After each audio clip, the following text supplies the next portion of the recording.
Obiettivo Friuli, voce a confronto e attualità del territorio sotto la lente, a cura di Claudia Brugnetta.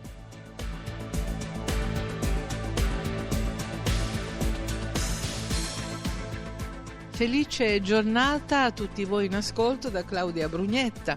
Sotto la lente del nostro Obiettivo Friuli oggi i 75 anni dell'Accademiuta di Lenga Furlana, la straordinaria esperienza pedagogica fondata da Pasolini il 18 febbraio del 1945, che si sviluppò tra Casarsa e Versuta durante la Seconda Guerra Mondiale e nell'immediato dopoguerra. La nostra Top Radio, controllata dal tecnico del suono Ugo Nicoletti, ha raggiunto Casarsa della Delizia per celebrare con voi in ascolto questo evento. Lo vogliamo ricordare, ci torneremo a Casarsa infatti, perché naturalmente è un evento che dura per tutto il 2020 e quindi voi in ascolto sarete ben lieti di sapere che questo non sarà l'unico nostro viaggio a Casarsa, ne faremo altri in merito. Con noi è veramente uno scoop questo, c'è un ragazzo dell'Accademiuta, ben arrivato, Nini. Grazie. Nini e Giuseppe Bertolin. Era il ragazzo più giovane dell'Accademiuta, giusto? Sì, qualche mese più giovane di me era Gianni. Ah, quindi ce n'era un altro ancora più giovane, il Gianni. Crovatin. Ah, Crovatin? Crovatin. E la ragione per cui Pierpaolo è venuto a Versuta, non Crovatin il ragazzo, suo papà e sua mamma. Crovatin era il farmacista di Casarsa, qui. La farmacia era lì. Siamo in centro a Casarsa, C'era con la nostra roggia. location. Per andare in farmacia bisognava superare un piccolo ponticello perché c'era la roggia che hanno tutto, che l'hanno coperto. Dovrebbe la mussa. Dice Piero Colussi, che è presidente del Centro Studi Pierpaolo Pasolini ed è qui con noi. Insomma, il Centro Studi è proprio l'istituto che organizza questo evento, non poteva essere diversamente. Poi naturalmente Colussi illustrerà il percorso attuale e anche i prossimi futuri incontri che prevedono convegni e molto altro ancora. Curatore dei 75 anni dell'Accademiuta di Lenga Furlana è Rienzo Pellegrini, già docente di lingua e letteratura friulana e direttore del Dipartimento di Italianistica dell'Università di Trieste. Ben arrivato anche a lei, Pellegrini. Dulcis in fundo Francesca Cadell, docente di letteratura all'Università di Calgary in Canada. E la Francesca ci racconterà dell'esperienza, come tutti gli altri d'altro canto, dell'Accademiuta, ma anche dei poeti dell'Accademiuta in particolare. Perché, vero Francesca? Perché insomma c'è stata una pubblicazione anche sua, no? Che è molto importante. Sì, La lingua dei desideri, ma è un po' datata, diciamo 2002. Ma d'accordo, però insomma è un libro importante per chi grazie. vuole giustamente informarsi intorno a questo grande momento, oserei dire non solo storico-letterario, ma storico, Nini. Dobbiamo ricordare questi anni particolari, erano gli anni della guerra, e insomma c'era una depressione totale. In realtà qui nasceva un'accademia, un dolce luogo. Per me era Accademiuta, non avevo capito, non sapevo cosa fosse Accademiuta. Per me era una roba, la parola miuta era una parola piccolina, no? Sì, Miuta, no? ma giustamente. Ecco, mi sembrava qualcosa. E mi immaginavo una piccola stanza dove lì si andava a cantare, perché dicevano che cantavano, ma soprattutto in questi giorni qua mi si è stappato tutto. Io pensavo raramente a queste cose. Ma in questi giorni mi è venuto in mente un po' tutto, tante cose, ma proprio tanti flash. Tanti flash, immagino. Tanti flash. Qualcuno molto ben preciso e qualcuno sbiadito, e qualcuno ricorda, ma era giusto, cioè, addirittura mi chiedo, ma è successo veramente? E poi non li so collocare bene nel tempo, allora mi vado indietro, cos'era in quel momento lì, cosa avevo? Avevo la gamba rotta, allora voleva dire che era quell'anno, ero in seconda o era in terza elementare. Sì, perché l'Accademiuta è durata qualche anno, insomma, no? No, è durata anche dopo quel periodo lì. Pierpaolo era anche un grande, nonostante tutto, era un grande organizzatore. Subito dopo, finita la guerra, c'era stato uno con la fisarmonica che è venuto lì a suonare e gli è venuta l'idea di organizzare a Versuta una serata da ballo sul Brear e ha messo il Brear, ha chiamato, aveva sistemato il Brear dove la piazza della Fontana, in piazza vicino alla chiesa, sotto la casa di Tini Pasut. E lì per lui era l'occasione anche per annunciare, per dire e per lanciare l'Accademiuta. Organizzato, messo il Brear, arrivata la sera, domenica sera, era tutto pieno di gente così. Era il primo ballo, il primo ballo pubblico che si faceva in zona. Erano piazzati 2 grossi altoparlanti lì da Tini, uno sulla finestra e l'altro sulla finestra in alto, e da lì lui avrebbe annunciato dell'Accademiuta, avrebbe letto qualcosa. Io ricordo benissimo una cosa, che c'era una stanza piena di gente che parlava, c'era Pierpaolo senz'altro, poi non so chi ci fosse veramente, non lo so, e doveva dire incomincia la festa e improvvisamente apre, tutti si fermano, mi fa corri, vai dai suonatori, smettono di suonare, in quel momento parla, senti pumf pumf e saltano i 2 grossi altoparlanti. Cosa era successo?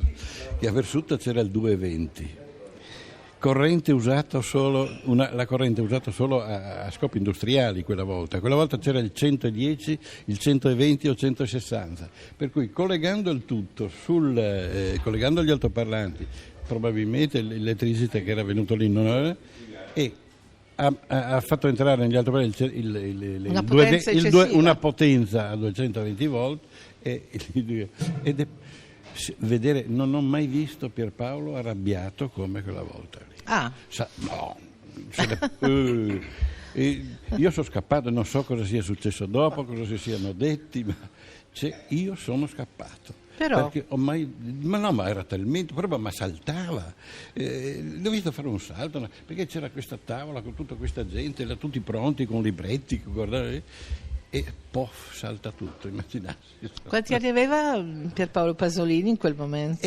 Era il 45, dunque lui è nato nel 23 anni. 23 anni. Però quando non aveva ancora fatto la laurea. No, non aveva 20, doveva ancora compiere 23 anni il 18 febbraio. Perché ricordo che subito dopo lui Enzo Pellegrini, ben arrivato anche a lei.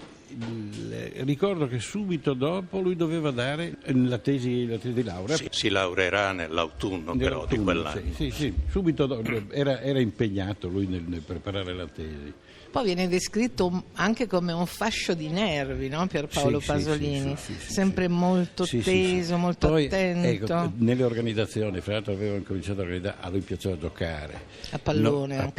Noi giocavamo col pallone di stracci. Lui ha procurato dei palloni, arrivavano quelli vecchi. A proposito, piccolo inciso, e non si dice mai, lo sento raramente, tutti lo sanno, ma non si ricorda che il Casarsa Calcio era SAS. Tutti sono SC, Società Calcistica, e SAS, che significa Società Artistico-Sportiva. Però siamo nella sede qui della SAS. Ecco, il bar agli amici e la sede tutti, della SAS per tanti anni. Al di fuori di questo bar, penso che al di fuori di questo bar... a Casarsa lo si sa bene. Lo sanno tutti, sì. Perché dopo aveva messo la mania degli altoparlanti degli altoparlanti di Pierpaolo. Poi la domenica, quando si giocava al Casarsa, la domenica mattina mi pare c'era una trasmissione pubblica in piazza, qui. No, era più avanti là. Avevano coinvolto diversa gente, succedeva, commentavano le partite e commentavano un po' quello che succedeva a Casarsa. Quello che ricordo io era che qui in centro, lì proprio lì davanti a Pierpaolo, hanno fatto un nuovo negozio, perché era tutto distrutto, un nuovo negozio di Terraglie.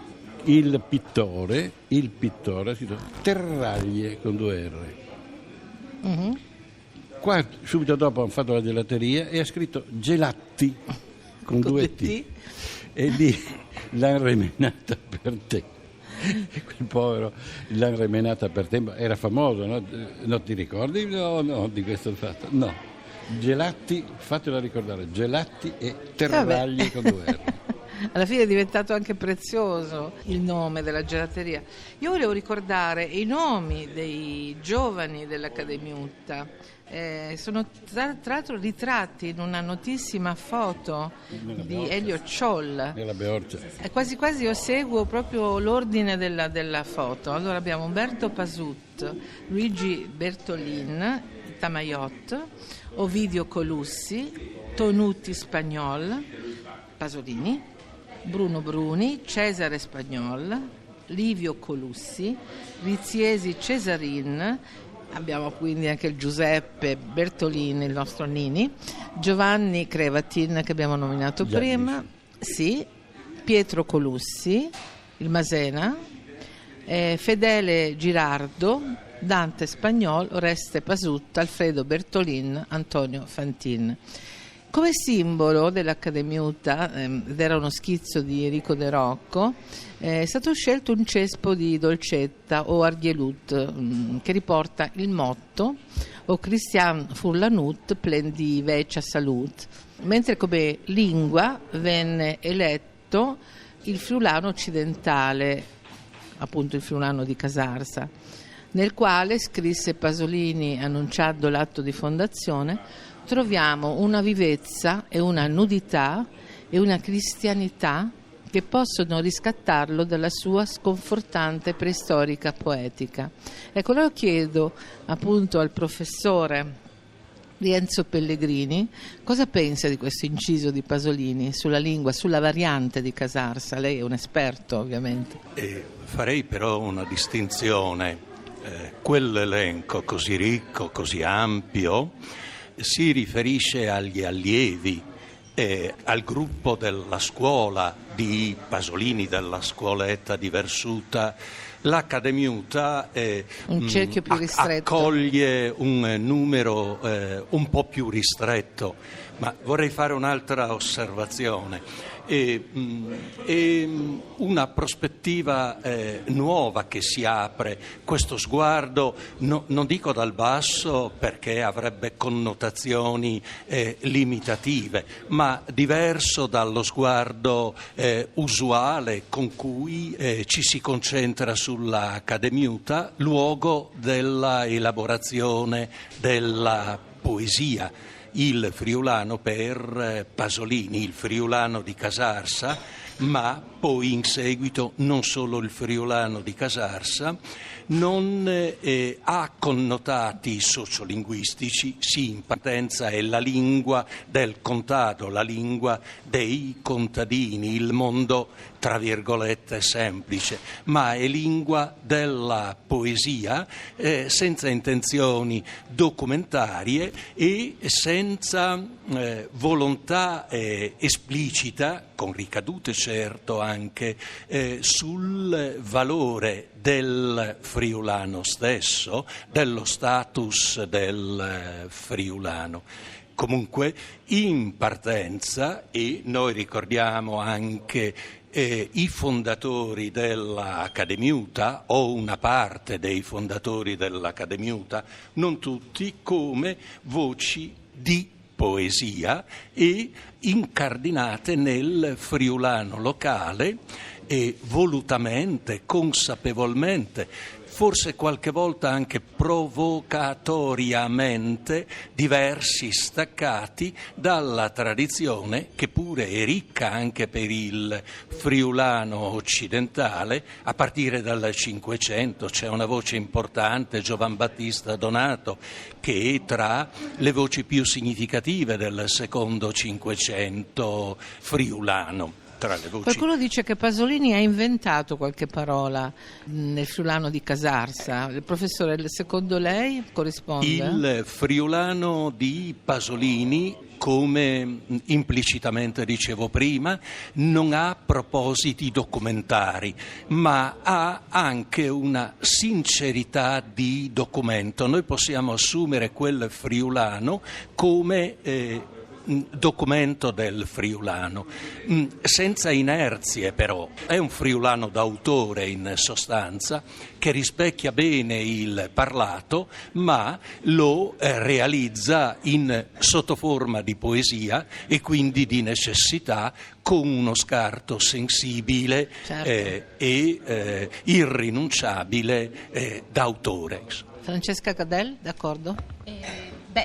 Sono certamente d'accordo con la premessa del professor Pellegrini, però vorrei fare una precisazione, certo. Cioè il giovane Pasolini sosteneva che fosse molto importante non essere dei parlanti per fare quello che lui intendeva fare.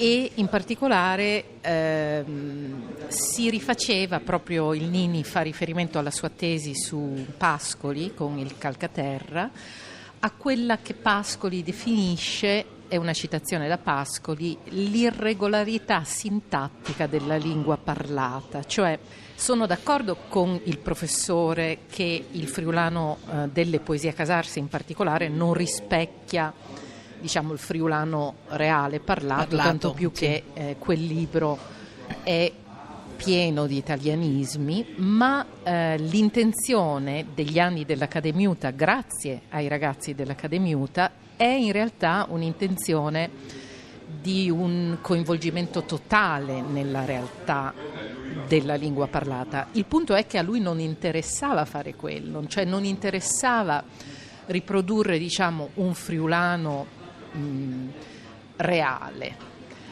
anche se per esempio con la Meglio Gioventù certamente c'è questo friulano che è un friulano reale. Ma per tornare brevemente alla domanda di partenza e al libro che lei ha citato, che io dico datato, però ci sono alcune cose che ritengo importanti, in particolare la mia intervista a Sergio Vaccher, che non era un membro dell'Accademiuta, ma che io ebbi l'onore di conoscere, un amico di mio padre era del 16, eccetera, e quindi le informazioni che mi diede Vaccher, che viveva nella comunità di Bannia, di Marzinis, quindi diciamo la professoressa Piera Rizzolati aveva studiato il friulano del Testament Coran oppure di Biel come un chaval, però quando parlammo ritornò l'idea dell'irregolarità sintattica della lingua parlata di Pascoli, cioè le parole che lui inventava, che Pasolini inventava, in realtà erano presi da personaggi bizzarri che a loro volta inventavano le parole. Per dire, l'uso della parola Coran,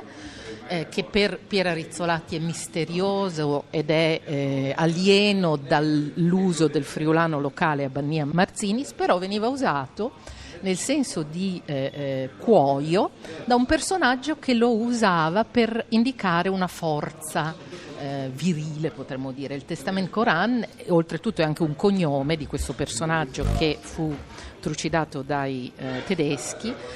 Comunque non voglio tornare all'archeologia di quel testo, ma voglio tornare al discorso su quale friulano.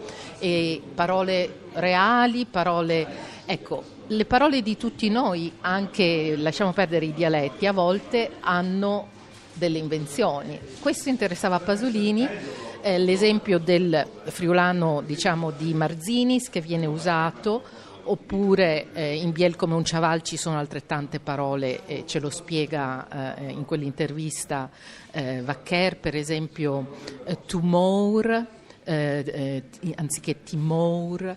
Adesso non ho qui il testo sotto mano, però voglio precisare che era intenzionale questa volontà di non essere abbastanza parlanti per produrre questa lingua. E poi c'è il discorso della lingua dei ragazzi, e per me, diciamo, la fonte di informazioni che fu l'ultima delle mie interviste straordinaria è proprio Nico Naldini. Cioè Nico Naldini nel mio testo di allora confermò le mie ipotesi. Le mie ipotesi erano, io non sono una glottologa, non sono una linguista, erano, diciamo, ipotesi di ricerca letteraria, ecco. Grazie. A che punto è il friulano oggi? Se noi torniamo, ma per un attimo soltanto, a Poesia Casarsa, troviamo una parola che non ha riscontro nel parlato come donzelle e ha riscontro piuttosto nel nuovo Pirona, nel vocabolario.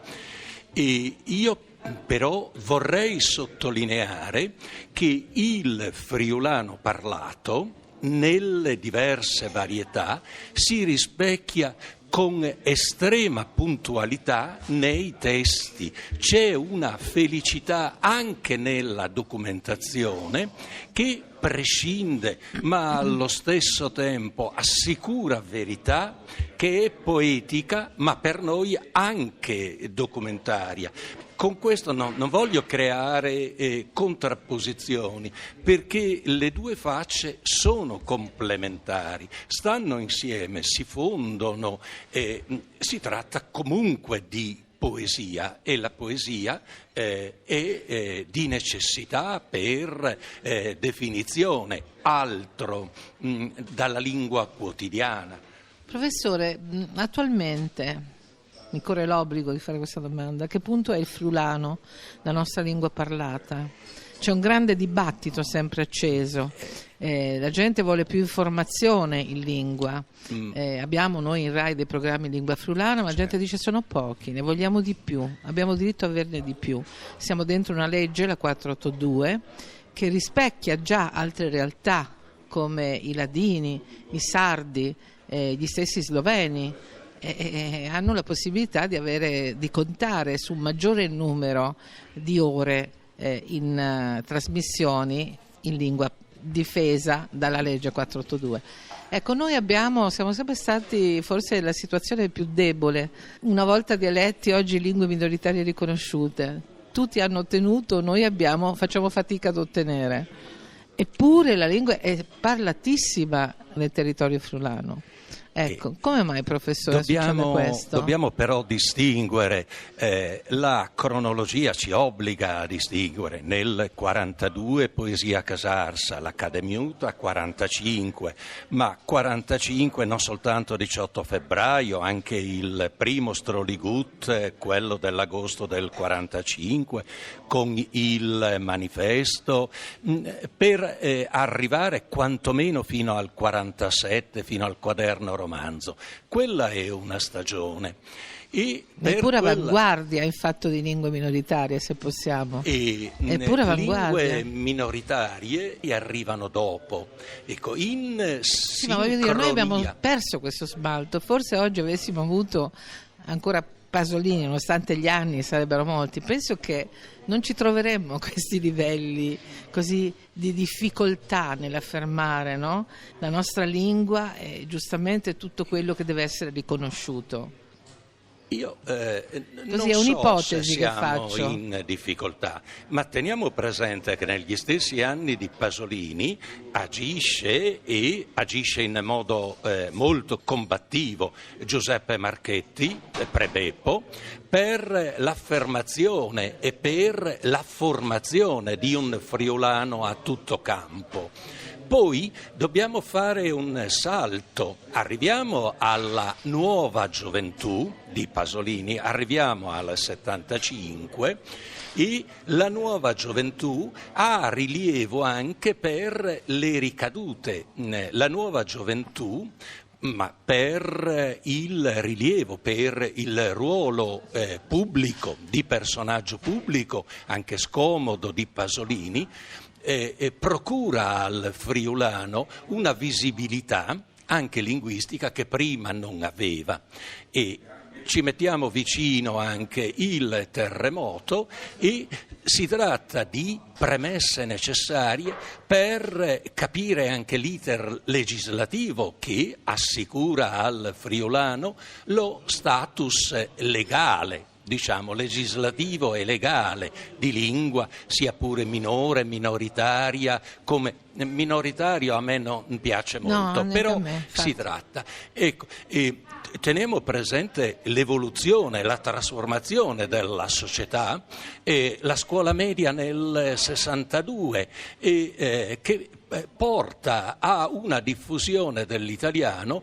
prima del tutto sconosciuta, e poi la televisione che allarga ulteriormente. La radio anche. In questa fase nostra, diciamo, possiamo anche percepire una difficoltà del friulano, ma potrebbe essere una difficoltà di sviluppo, di crescita, perché si tratta di formare un codice, uno strumento in linea con un tempo che è il nostro, che è in evoluzione clamorosa e anche molto scomoda. E quindi il friulano che noi troviamo, il friulano standard o quello usato a tutto campo, è ricchissimo di neologismi, chiamiamoli semplicemente neologismi,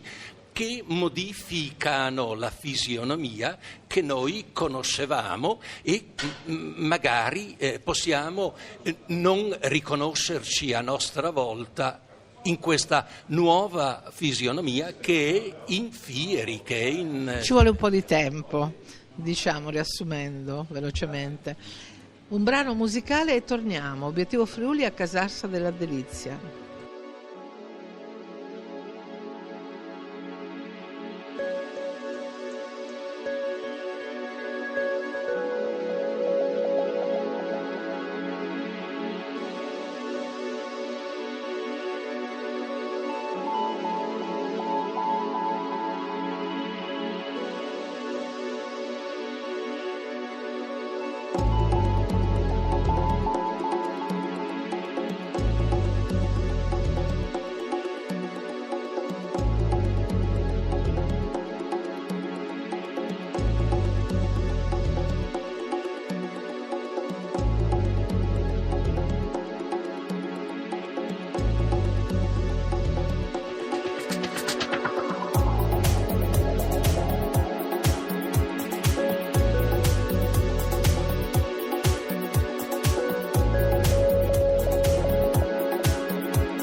Lo scorso martedì 18 febbraio Casarsa ha vissuto un momento importante perché in quel giorno ricorre il 75esimo dell'Accademiuta di Lenga Furlana.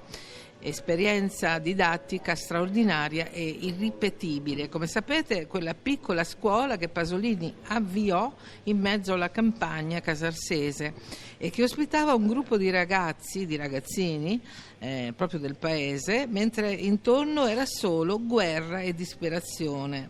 E la scuola pubblica, tra l'altro, era chiusa. Questa Accademiuta formò anche alcuni poeti. Primo fra tutti ovviamente Nico Naldini, dell'Accademiuta, e con qualche ricordo ne stiamo parlando oggi qui a Casarsa, nella location allestita all'interno del bar Agli Amici, e con noi ci sono prestigiosi ospiti. Io vorrei tornare un momento dal Nini, il microfono bisogna tirarlo su se no non sentiamo, per avere ancora qualche prezioso ricordo. Tanto Nini era quasi più piccolo. Sono pienamente d'accordo con lui. Allora Nini è pienamente d'accordo con le cose che ha detto il professore. Chiaro. No. E tanti ricordi, ci siamo fatti dire tutti noi curiosi com'era Cinecittà. Ah beh, certo. Sì, com'era Sofia Loren. Ha camminato davanti a noi imitando Sofia Loren. Ah sì? Sì, qualificandola, non dico... qualificandola, cioè il modo di camminare soprattutto, parlando. Ma aveva un modo particolare Sofia Loren di camminare, Sì. Figurarsi se poteva sfuggire a Pasolini un dettaglio così. No, ma erano tutti dettagli così, di questo tipo qua nell'insieme. Però si parlò poi della Magnani, che era... che ha lavorato in un suo film importantissimo. Ma faceva i confronti Mamma fra roba. le due. Poi Pierpaolo l'ho incontrato a Lignano quando sua madre andava a Lignano all'Hotel Scarpa, e io accompagnavo la mamma di Pierpaolo, e io più che quello di Pierpaolo mi ricordo la maestra, cioè sua mamma.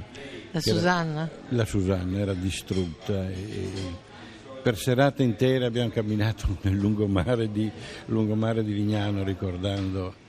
Cioè diceva Nini, perché poi fra l'altro mi chiamava sempre Nini, ma quando arrivava Pierpaolo lo salutavo, Nini vieni qua, cioè chiamava anche Pierpaolo Nini. E poi, sì, perché Nini in fondo no, è in friulano, si chiamano i più piccoli, il bambino Nini, più piccolo si chiama Nini. Il bambino più piccolo della famiglia è il Nini. O Ninin, qui Ninin, Nini sì. In altre varianti è Ninin. No, il Ninin diventa bello, cioè viene usato come sì, bello. È vero. E il Ninin è un aggettivo carino, che non è friulano, è il Veneto di Udine. Cioè a Udine si usa Ninin o Ninin o Ninin, ma non è assolutamente friulano. Bello, biel alle furlan. Ninin significa anche poco, ma è un tichinino. Anche un Ninin l'ho udinese, più nell'udinese e soprattutto nell'udinese, dove si parla Io volevo chiedere a Piero Colussi invece se si ricorda di un episodio, insomma, che qui a Casarsa è stato decisamente storico, l'arrivo di Maria Callas. Cioè, le zie di Pasolini erano eccitatissime perché lui avrebbe portato, nel periodo in cui ha lavorato con Maria Callas, appunto questo personaggio incredibile, l'avrebbe portato a Casarsa. Stavano lavorando nella Medea, un film straordinario di Pierpaolo Pasolini che è stato girato tra Staranzano, Grado, insomma altre zone delle nostre coste. Questo ricordo sia diffuso nel paese di Casarsa, insomma. L'episodio è ancora oggi noto perché c'è una documentazione fotografica pazzesca, molto bella, fatta anche in questo caso da Elio Ciol. Io però, seppure abitassi nella casa di fronte, non c'ero, per cui non ho un ricordo diretto, ma ho il ricordo di mio padre, che è grande appassionato di musica lirica. Questo arrivo di Maria Callas, venuta per salutare la mamma e le zie che erano qui, mentre appunto Pasolini era a Grado e in laguna a girare Medea, è stato estremamente significativo. Lo racconta così Nico Naldini ed è veramente incredibile. Giannina la sorella di Susanna, guarda che domani, perché loro parlavano in dialetto veneto in casa, e Pasolini gli fa, guarda che domani vengo con Maria a trovarvi, mi raccomando, non stai dirghe niente a nessuno, perché la Maria non la ga voglia di stare con massa gente, eccetera. Messo giù il telefono, Giannina, la vecchia maestra del paese, apre le finestre di casa e che danno sulla piazza e dice, mi raccomando, domani viene Maria con Pierpaolo, bisogna essere tutti qua alle 10:30. E così fu. Il sindaco, che allora era Ovidio Colussi, un ex ragazzo appunto dell'Accademiuta, e tutto il paese. E mio padre, che era da questa parte della strada perché doveva anche badare al bar, quando arrivò, e Pierpaolo lo chiamò per dirgli, Gigion, vieni qua che ti presento Maria Callas. Gigion il Canarin, tra l'altro. Gigion era mio papà. Sì, ma lo chiamavano anche il Canarin, mi risulta, l'ho intervistato. No, il tuo c'è un papà. verso di Pasolini che in uno Stroligut dedicato ai ragazzi del coro dice, il miei prim alle Gigion una voce di Gardelin.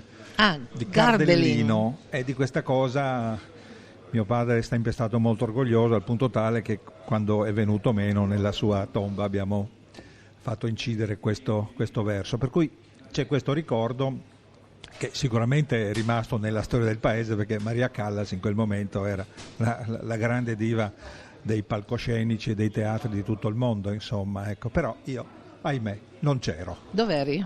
E che ne so, Perché? ero un ragazzo, per cui... Perché nato eri. Probabilmente avevo altri interessi. Questa allusione all'età del presidente Di mi Piero sembra Colussi. un'entrata a gamba tesa. Perché io e Piero Colussi conosciamo molti anni. È un ragazzo, molti. È un ragazzo, Avevo un 17 dottore. anni nel 69. Per Vedi? cui Però era voi appunto i al conti. liceo, quindi non era presente. E non eri a Casarsa. Era a scuola, dai. Era a scuola, sì. Facciamo a scuola, dai. Che giorno era? non lo so, non credo Allora, sia sì. molto per il importante. Mini, Oh, veloce. bene, mi piace, Perché benissimo. nelle lettere Pierpaolo chiama la madre ironicamente cicciona. Sì. La chiamava Era cicciona. sbagrissima. No, Francesca Cadella. No, no. Allora, io tengo il microfono invece al Nini, che è meglio. No, non la chiamava Cicciona. Beh, il rapporto fra Pierpaolo e sua mamma era tutto particolare. Pierpaolo si trasformava davanti alla madre, e quando la madre arrivava si trasformava, era un qualcosa. Io quando ero in casa, molto spesso, anche quando ero da Cicuto, andavo a trovare su, mi chiamava, il colonnello, il marito della Susanna, era sul Pozzolo, e lei mi chiamava su e passava con me il tempo, parlavamo insieme. E mi ricordo, ad esempio, una sera arriva Pierpaolo, tutto trafelato, tutto sudato, tutto contento, e dice, pensa, ma ho dribblato Manlito e l'ho lasciato lì con...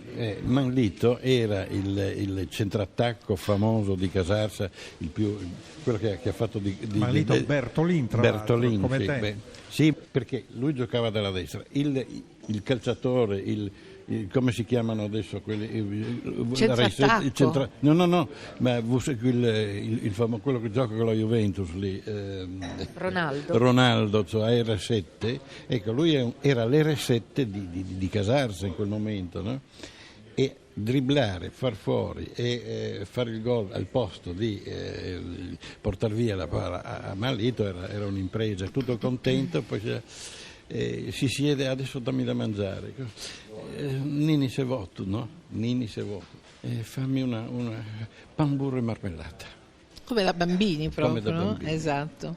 Pan, È burro e una marmellata. storia... Io posso dirvi che cosa Piero. pensava Manlito, Di Pierpaolo. che è stato mio santolo, per cui Sì. qui al bar aveva un tavolo col suo nome C'è inciso. tutti parenti. No, non praticamente. parenti, ma insomma frequentatori assidui del bar. Diceva, una volta gli ho chiesto, ma Pasolini com'era sul campo col calcio? Guarda, al correva tanto, Sì, vero. ma per il resto, Per il resto, sì. non era granché. Sì, infatti, correva tanto. E quando si giocava a calcio nella Beorcia, lì vicino alla chiesa, sai dove c'è adesso, che era tutta libera, non c'erano gli alberi, lui ha portato poi i palloni della SAS Casarsa, quelli non più adatti per le partite, che li butti via, lui li prendeva, ce li portava lì, si mettevano a posto e si giocava. E ci insegnava, cioè alle volte si metteva anche lui a giocare.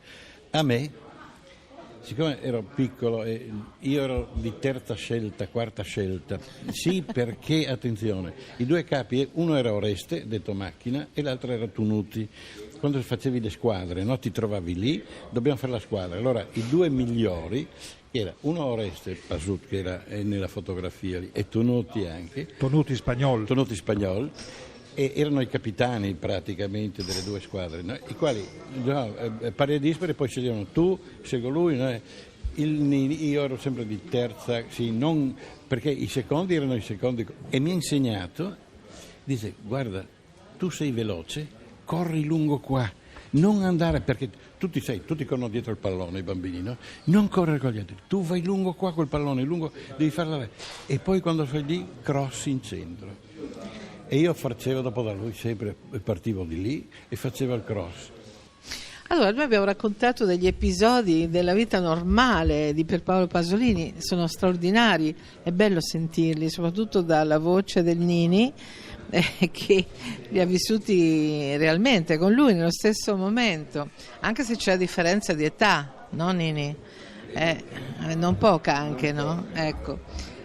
Volevo chiedere invece alla Francesca Cadel, tutto questo tempo dedicato a una grande figura come quella di Pierpaolo Pasolini, ecco, che cosa le ha lasciato nel suo impegno da studiosa, ma soprattutto vorrei, se fosse possibile, un affresco veloce del personaggio dipinto da lei. In grande velocità, perché purtroppo sì, lo so, però so che lei è il dono della sintesi. Ho cercato di liberarmi di Pasolini, ma non ci sono riuscita, forse per una forma di identificazione traumatica. Avevo perso un fratello e quando scrissi il libro, dedicai a mio fratello quel libro, questa cosa è forte, ma è una cosa molto liberatoria in realtà la mia identificazione con Pasolini, perché poi insomma io mi trasferì negli Stati Uniti e questa cosa negli Stati Uniti è molto interessante, cioè anzi si chiamano come ci sono i Dante Studies, ci sono i Pasolini Studies e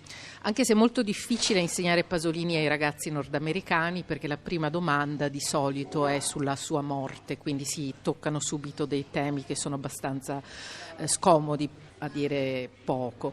Per me personalmente la cosa maggiore a cui tengo è proprio l'aspetto libertario di questa figura, cioè io non solo per la mia vita individuale, ma come credo di aver detto l'altro giorno, riconosco a Pasolini questa capacità di cambiare delle cose sostanziali nelle vite degli altri, dalle testimonianze, ecco sì, nelle vite degli altri, ma nella sua, e questo mi fu confermato dal dialogo con Pina Calz.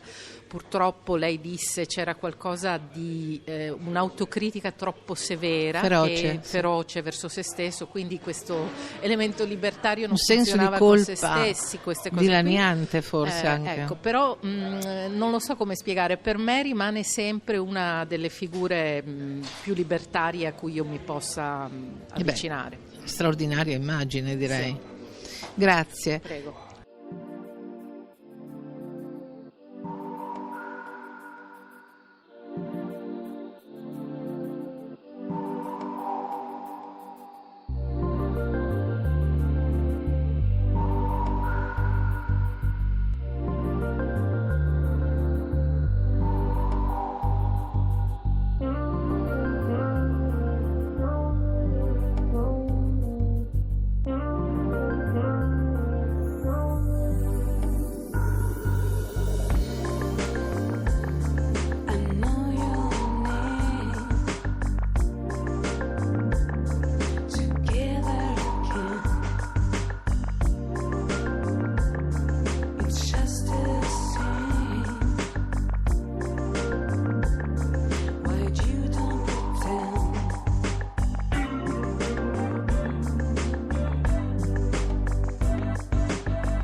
happens to you when waiting so long to be with you. Nobody knows what happens to you when waiting so long to be with you. Nobody knows what happens to you when waiting so long to be with you. Nobody knows what happens to you when waiting so long. Il centro studi Pasolini di Casarsa ha dato il via alle celebrazioni di un importante anniversario, i 75 anni dalla nascita di quell'Accademiuta di Lenga Furlana che Pierpaolo Pasolini fondò il 18 febbraio 1945, in occasione di uno degli incontri con i ragazzi che frequentavano la scuola da lui animata insieme alla mamma Susanna nel borgo di Versuta. E noi siamo qui a Casarsa con la nostra troupe radiofonica in dialogo con alcuni illustri ospiti che ben conoscono i trascorsi di Pierpaolo Pasolini legati a quel preciso momento storico. Racconta Nico Naldini nel suo libro Pasolini, una vita, Einaudi 1989. Le riunioni dell'Accademiuta avvengono ogni domenica pomeriggio nella stanzetta di Versuta e ciascuno degli accademici legge le sue nuove poesie. Pina suona il violino e Pierpaolo legge i versi di un poema in ottave, il Tancredi, una delle tante opere inedite finite nella nostra cassapanca.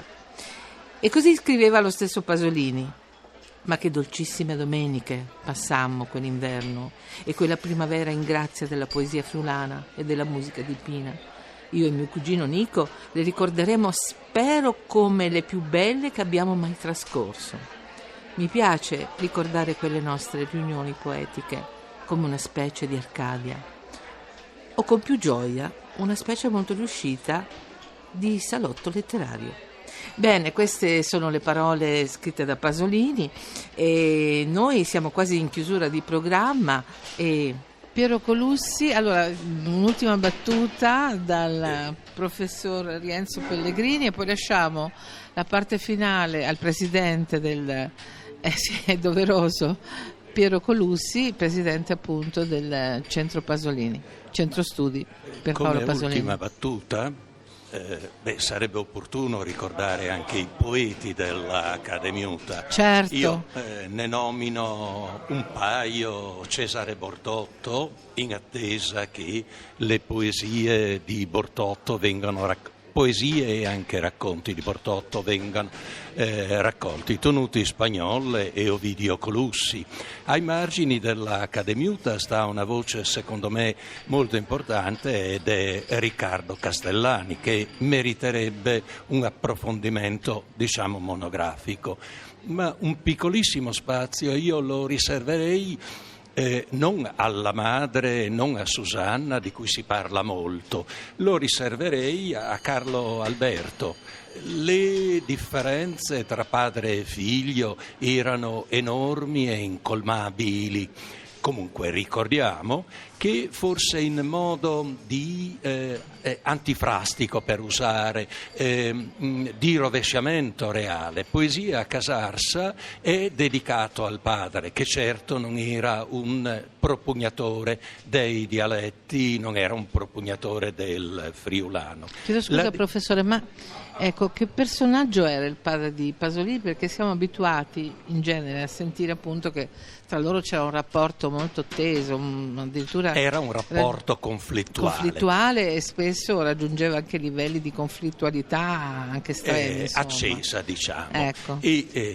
Ma il padre è uno sconfitto dalla storia. Il padre fa parte dell'esercito ed è anche espressione dell'ideologia dell'esercito. È un nobile decaduto e adesso si riconosce al gioco, lo si qualifica come malattia. Era un giocatore d'azzardo, poi ha avuto l'esperienza del alla prigionia devastante, in conflitto con il padre, con i suoi convincimenti, era la realtà stessa del figlio rimasto. Però vorrei sottolineare, il padre aderiva con pienezza al fascismo e il figlio si è staccato con gradualità ma anche con fermezza dal fascismo. L'altro figlio, Guido Alberto, in forme ancora più decise. Io però vorrei sottolineare l'orgoglio che il padre aveva fin dagli anni di Casarsa, cioè nella fase più difficile, e poi a Roma in seguito, l'orgoglio che il padre aveva per tutto quanto riusciva, per tutti i successi del figlio. È diventato alla fine un maniacale raccoglitore delle memorie del figlio e un maniacale segretario, cosa che alla madre non è riuscita perché ha coperto un altro ruolo. Sì. Io così una parola e più di una parola a favore di Carlo Alberto la spendo con tutto il cuore, insomma, perché gli sconfitti in genere, in questo caso dalla storia e dalla vita, chiedono una solidarietà piena e incondizionata. Ma ha ragione, professore, perché bellissimo questo che lei ha fatto, perché purtroppo di questa figura se ne parla sempre malissimo.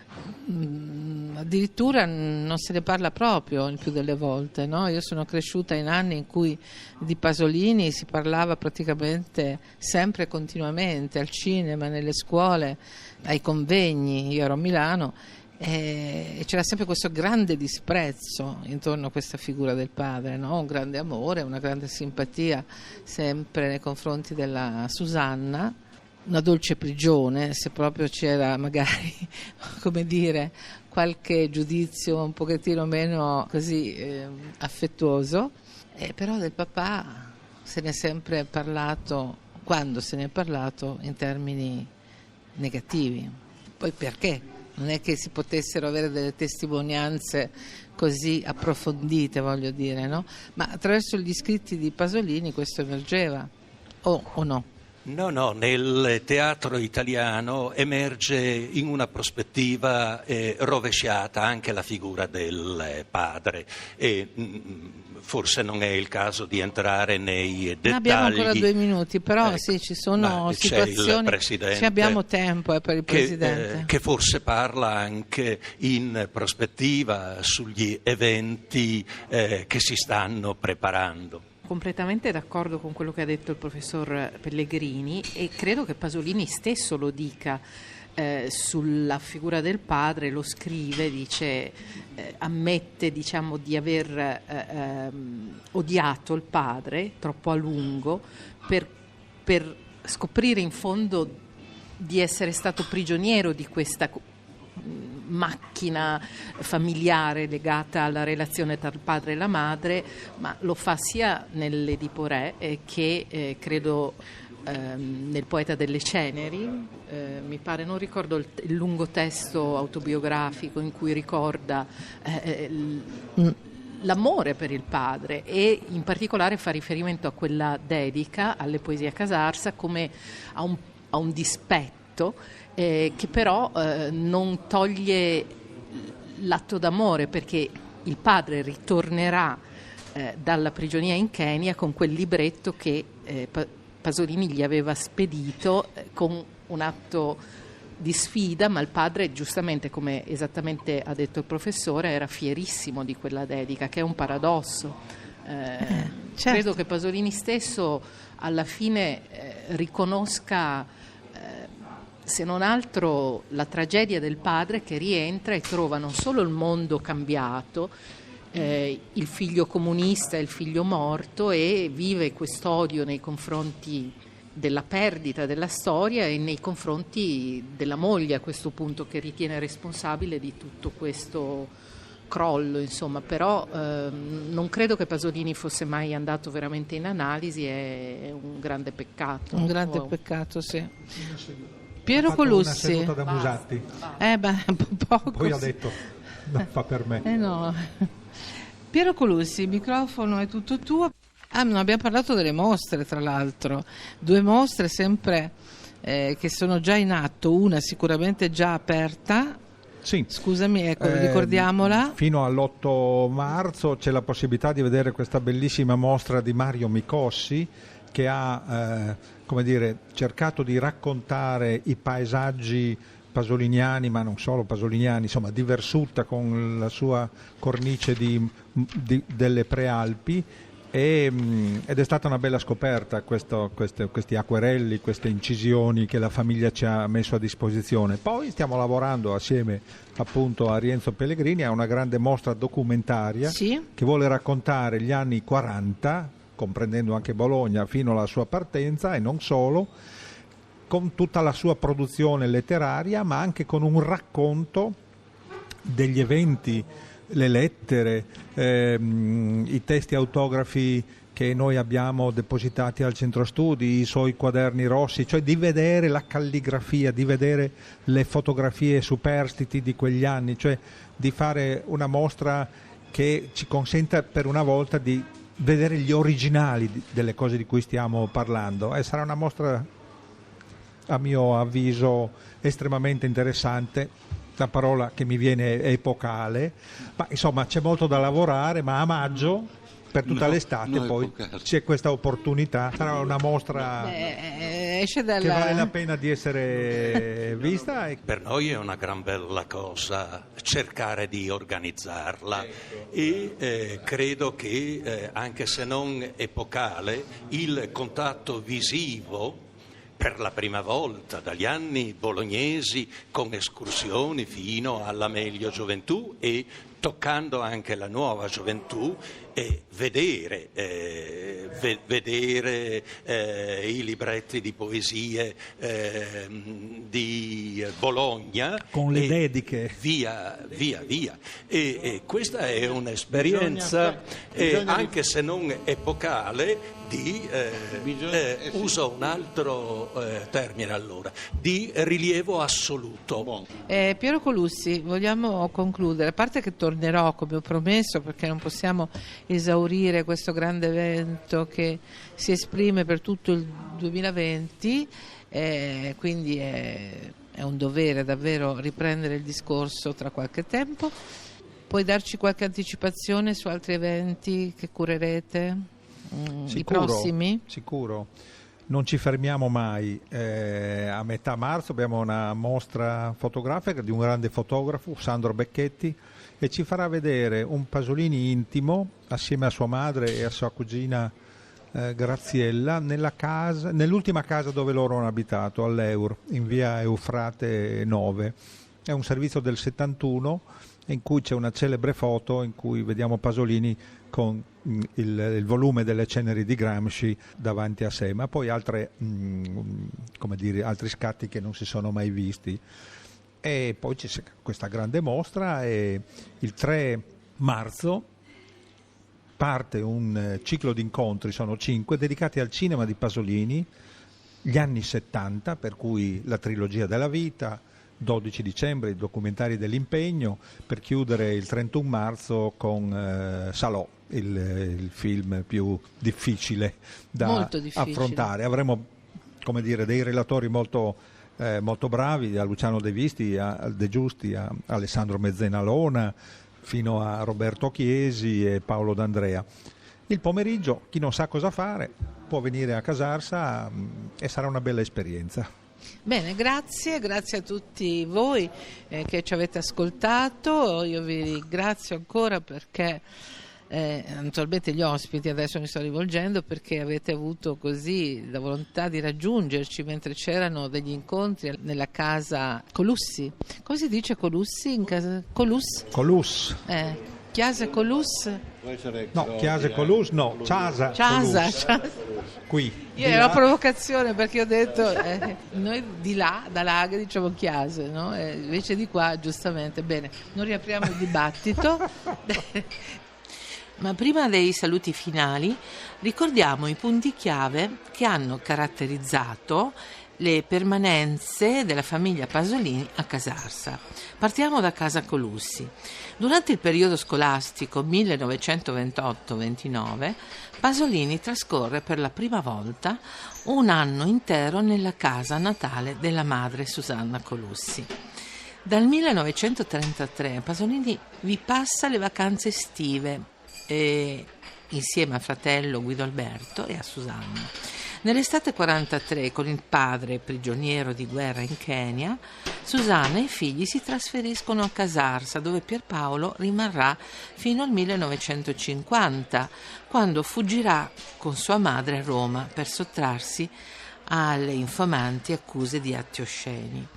Casa Colussi si differenzia dalle case tipiche casarsesi per l'aggiunta di un blocco in muratura a un solo piano che è stato edificato nel 1946 con il contributo di Carlo Alberto Pasolini per ospitarvi l'Accademiuta dell'Enga Furlana, l'associazione di poeti e scrittori fondata da Pierpaolo Pasolini durante la permanenza a Versuta. Abbiamo già detto che la data è quella del 18 febbraio 1945. Poi passiamo a Santa Croce. Se usciti da Casa Colussi attraversiamo la Ponte Bana e imbocchiamo la prima strada sulla destra, raggiungiamo la chiesa di Santa Croce. All'interno della chiesa si trova una lapide votiva che ricorda l'invasione dei turchi nel 1499. Questa lapide proviene dalla chiesa della Beata Vergine delle Grazie, che venne portata a compimento con pitture e decorazioni nel 1529, quando la comunità di Casarsa, in segno di ringraziamento per essere stata risparmiata dalle invasioni turche, adempie a quanto la lapide esprime. A questa lapide votiva è ispirato il dramma teatrale Turcs tal Friul, un atto unico in friulano scritto nel maggio del 1944. Il dramma è pubblicato postumo, ovvero nel 1976, e nel 6 novembre 1975 nella chiesa di Santa Croce vengono celebrati i funerali di Pierpaolo. Ad accoglierlo è un altro poeta friulano, grande poeta, David Maria Turoldo. Bene, da Santa Croce passiamo alla loggia di San Giovanni. Nel 1947 Pierpaolo Pasolini è impegnato politicamente e prende parte al movimento popolare friulano, dal quale però poi si distacca e matura in lui l'adesione al Partito Comunista Italiano. Si avvicina al PC iniziando a collaborare con il settimanale del partito Lotta e Lavoro e iscrivendosi alla sezione di San Giovanni di Casarsa. Espone i suoi manifesti murali sulla loggia.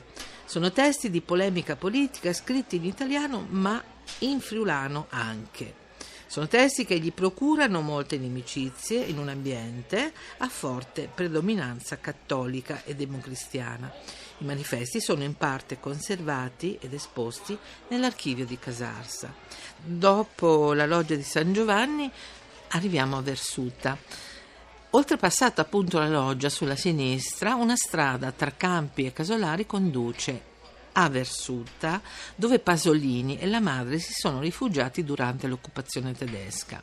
Il trasferimento, con l'aiuto di un carretto di legno, avviene il 16 ottobre del 1944, ma già nell'autunno del 43 Pasolini aveva preso una camera in affitto presso la famiglia Bazzana, prevedendo gli esiti della ritirata tedesca. I ragazzi di Versuta in quei giorni difficili non possono recarsi a lezioni e così Pierpaolo e Susanna decidono di aprire una scuola nelle stanze della loro abitazione. Inoltre, nella vicina campagna c'è uno di quei casolari caselle, utilizzati dai contadini come ricovero per gli attrezzi, che nelle belle giornate diviene aula scolastica. L'esperienza didattica di Versuta andrà avanti per tutto il 1947. Concludiamo il nostro viaggio sulle tracce di Pasolini ritornando verso Casarsa da Versuta, sulla strada che porta al cimitero. Nel cimitero di Casarsa è sepolta tutta la famiglia Pasolini. Carlo Alberto Pasolini, deceduto nel 1958 a Roma, dove aveva da poco raggiunto il figlio, il fratello Guido Alberto, che riposa accanto agli altri partigiani casarsesi caduti durante la Resistenza. Pierpaolo Pasolini è sepolto accanto alla madre Susanna, in un'unica isola verde, a rilevare ulteriormente l'intimo profondo legame che univa in vita madre e figlio. Una pianta di alloro incornicia il perimetro di questo monumento, disegnato nella sua parte retrostante da una pianta di gelsomino. Al centro 2 semplici lapidi con incisi i soli nomi. Oggi, a un primo sguardo, il paesaggio casarsese non è più quello di Pasolini, porta i segni evidenti di un rapido processo di modernizzazione, ma è ancora possibile ritrovare le rogge, i gelsi, il greto del tagliamento, quel paese di temporali e di primule che è stato fonte di ispirazione per il poeta. Sulle strade che egli aveva percorso in bicicletta può avvenire un incontro più intimo con la voce della poesia, quella voce che talvolta è ancora possibile cogliere tra le chiacchiere della gente nella lingua delle poesie a Casarsa. A no è aga più fresca che dal mio paese. Grazie di averci seguito fin qui, torniamo mercoledì alle 11:19 come sempre. Buon proseguimento d'ascolto con Rai Radio 1 da Claudia Brugnetta e siamo il vostro servizio pubblico, state con noi.